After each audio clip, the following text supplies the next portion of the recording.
Thank you for visiting our channel. Please like, share and subscribe for more exciting food videos. Today, we're learning how to make Turkish coffee at home. It's bold, rich, and known for its smooth foam and slow, meaningful ritual. In this video, we'll explore what makes Turkish coffee different and why people love it so much. If you've only had drip coffee or espresso, Turkish coffee can feel like a surprise. It's small, strong, and rich, with a silky foam on top and a thick body that lingers. Instead of filtering the coffee out, you brew extra fine grounds right in the water, then pour it into a small cup and let the grounds settle.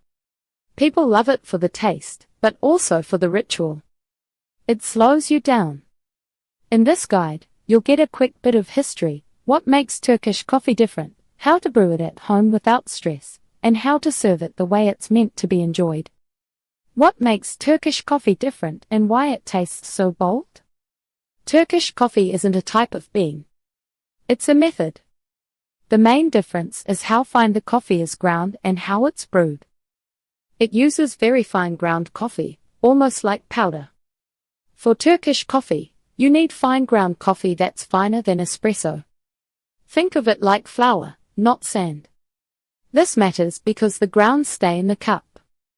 The fine grind helps the coffee extract fast and evenly, which is part of why it tastes intense. If you try this with a coarse grind, it tastes weak and the texture feels gritty. It's brewed, not filtered. Drip coffee and pour over rely on a paper or metal filter. French press uses a mesh filter. Espresso uses pressure and a tight puck of grounds. Turkish coffee uses none of that. Coffee and water heat together, then you pour it as is. Since the coffee never gets filtered, you keep more of the oils and tiny particles that add body. That's where the bold mouthfeel comes from. The foam is part of the experience. Good Turkish coffee often has a light layer of Turkish coffee foam on top. It's not milk foam. It comes from gentle heating and careful pouring. The foam carries aroma, and it makes the first sip feel softer than you'd expect from such a strong cup. Foam can disappear if you boil too hard, stir at the wrong time, or pour too fast. It's served in small cups for a reason. Turkish coffee is concentrated. A small cup, often 2 to 3 ounces, keeps it balanced. You're not meant to chug it like a travel mug coffee. It's more like a slow sip, like tasting a dark chocolate square instead of eating a whole candy bar. How to make Turkish coffee at home, step by step, no fancy gear needed.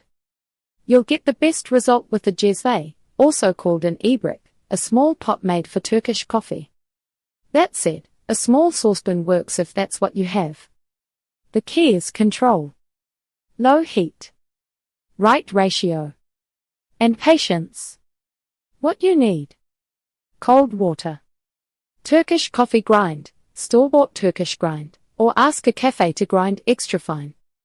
Sugar, optional. A Cezve or small saucepan. A demi-tasse cup or any small cup.